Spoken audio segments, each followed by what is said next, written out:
Assalamualaikum warahmatullahi wabarakatuh. Let me introduce myself. My name is Ardelia Nabilah from English Literature 2019 Class A 19020154012. In here, I want to explain about analytical process, which analyzes the explorer in terms of this outfit. Fashion shows too are analytical. Like the pictures of this Antarctic explorer, they clearly display the parts of an outfit and a label bold the carry. Easy wearing, inexpensive cotton stem with the right accessories, and you can see the figure. And the possessive attributes are isolated and quotes Stuart memory, sweater, Benetton, George purse, and then in the caption, rather than inside the picture space and in the flowery language of fashion writing, which has been described so well by parentheses.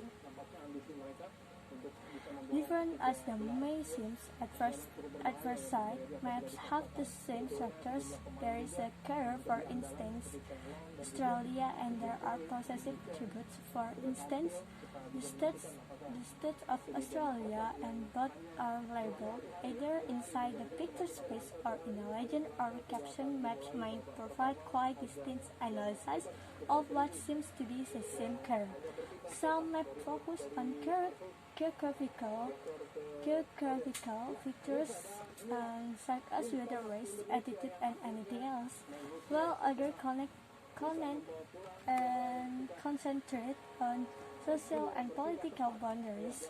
Analysis always involves selection. Some attributes or characteristics of the carrier are singled out as characteristical in given context or generally, while others are ignored, treated as non-essential and irrelevant. The difference between the mapsman and the fashion shop lies not in their ideational,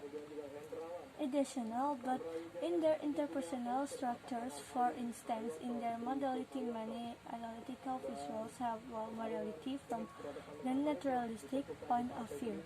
Too much liveliness, too much detail will distract from their analytical purpose. Only the essential features of the possessive attributes are shown, and for this reason drawings of various degrees of schematization are often preferred over photographs or highly detailed artwork. The representation of depth is reduced or absent, as is the detailed representation of light and shadow, and of the subtonal. In subtle tonal distinction, color, if it use error, is restricted to a reduced palette or used conventionally. For instance, to distinct participants such as different socioeconomic groups or landforms, background is of art, or only sketched in lightly, and the possessive attributes are labeled. Note the arrow in figure do not realize narrative process, but a relation of identity between a verbal and a visual realization of the same possessive attribute. However, photographs, particularly process, can also be analytical, as in the case of fashion shoots or advertisements that provide a detailed description of the advertised product, or press portrait shots of politicians and other newsworthy persons. Persuasion comes first, instruction and exposition in the background. The textbook includes both figure 1 and figure 2, as it not only seeks to teach children objective facts about Antarctic exploration, but also to make them identify emotionally with an adventurous hero. Until recently, this then declined in the last years of education.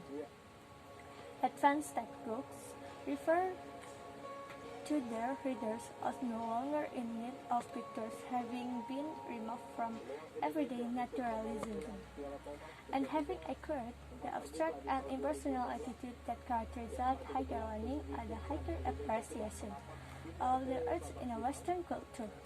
However, the current trend for interpersonal to enter textbook years later to draw pictures and truck writing. Figure Sir Douglas Mawson. Personal and informal are entering a growing number of domains previously characterized by impersonal and formal modes of creating, both verbal and visual. Of course, some photos remain nearly as objective and detailed as traditional diagrams and maps. This is still true for many scientific photographs and, for example, aerial photography, the top-down angles ensure no depth and background, and depending on the altitude from which they were taken, the details are more or less omitted. As in school textbook examples, they are now often combined with less formal images, even in PowerPoint conference presentations. Abstract art can also be analytical. The structure of the fan dashboard pure painting, for example, in the figure. It's like the structure of a map. It analyzes reality in terms of possessive attributes, which are very abstract rectangles of different size and colors. But it doesn't label the color or the possessive attribute. It leaves it up to viewer to do so, and as a result, the painting can be read in a variety of ways. We can see it quite concretely as a modern city map: green for recreation, yellow for housing, red for industrial areas, and so on. And it's actually a map of the city and looks very similar. If we ignore the text, we can also view them more abstractly as a map of these desirable human qualities of or activities: green for contemplation, red for passion and anything else, and the space they should occupy in our life. In essence, the painting represents both of their things and much more. One, unstructured analytical process. Some analytical processes are unstructured, that is, they show us the possessive attributes of the carrier but not the carrier itself. They show us the parts, but not the way the parts fit together to make up a whole, the page reproduced in figure. For instance, is a kind of unstructured map accurate in scale, but without any visual indication of the location of the possessive attributes relative to each other. Temporal analytical process. We have discussed so far represent the things they represent as objects. They focus on spatiality, but there is also the category of the timeline, a process which seems to occupy an intermediate position between the narrative and the analytical. The timeline involves a temporal dimension, and it represents a narrative. However, these lines are not vectors, and instead of representing history as events unfolding gradually, they analyze them into successive states with fixed and stable characteristics, states which can then be retrieved as if they existed. Of temporal analytical process is that they are embodied by a timeline. The participants, sometimes the entire structure, the scene, are arranged on an actual or imaginary line, usually horizontal, sometimes vertical. The timeline may be topographic, drawn to scale, or topological assembling. Participants the correct order but not drawing time intervals to scale the objects. Positively represent the possessive attributes of a carrier so that all of the carrier is accounted for all of its space taken up by possessive attributes. To put it in another way, in an exhaustive analytical structure there is an assembly. The possessive attributes are joined together to make up a complex set. Structured analytical process can also be inclusive, that is, they can show us only some of the possessive attributes of a carrier, leaving much of the carrier unaccounted for as blank space not taken up by possessive attributes. Conjoined and compounded exhaustive structure. In conjoint exhaustive structures, possessive attributes are either connected by a line lacking a feature of directionally or disengaged by a layout of the possessive attributes which separates them, yet clearly shows how they fit together.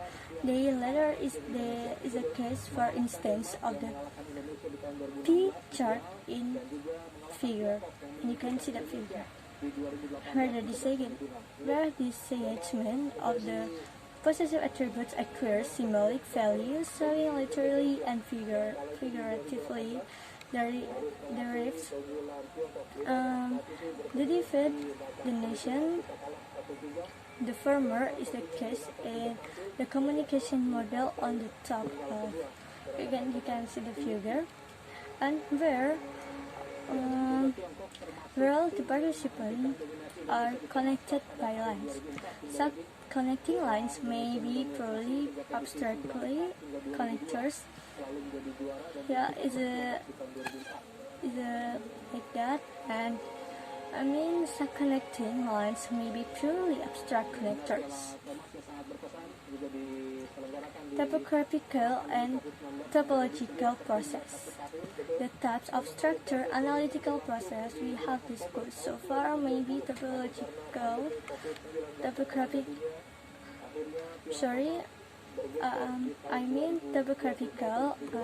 where the picture of the R cursor in figure as accurately scaling down the dimensions and relative location of the parts of the machine, just as we read topographical maps as accurately scaling down. For example, the dimension of a lake and its distance from another possessive attributes, mountains, rivers, and from the boundaries of the carrier. When analytical structure are topological, they are read as accurately representing the logical relation between participants, the way in which participants are connected to each other, whether they have common boundaries, or are partially or wholly including in each other, in which sequence they are connected and anything else, but not the actual physical size of the participants or their distance from each other and anything else, and in the case of inclusive structures, from the boundaries of the carrier. Dimensional and quantitative topography. Like topographical visuals, curves are drawn to scale. The scale, however, is based not on the physical dimensions of the participant but on the quantity or frequency of aggregates of participants that are taken to be identical P charts. For instance, divide the population of Australia into components. Possessive attributes that are in fact aggregates of participants analyzed as being the same in some respect, and it tells us not that achievers are found next to and to the southeast of adapters, but the number of achieved then stands to the number of adapters as the size of the possessive attribute labeled achievers tend to the size of the possessive attributes labeled adapters. Quantity is translated into relative size. Although it is, of course, also possible to represent quantity with quantity, and now perhaps rather old-fashioned.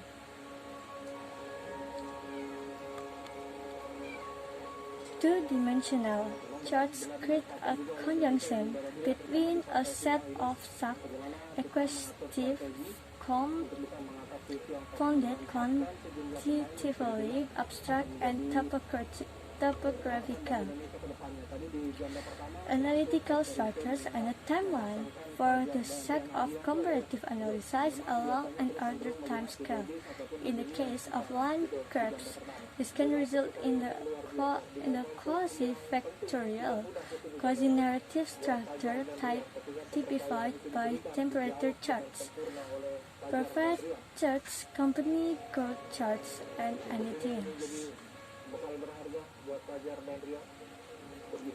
Thank you for your attention, and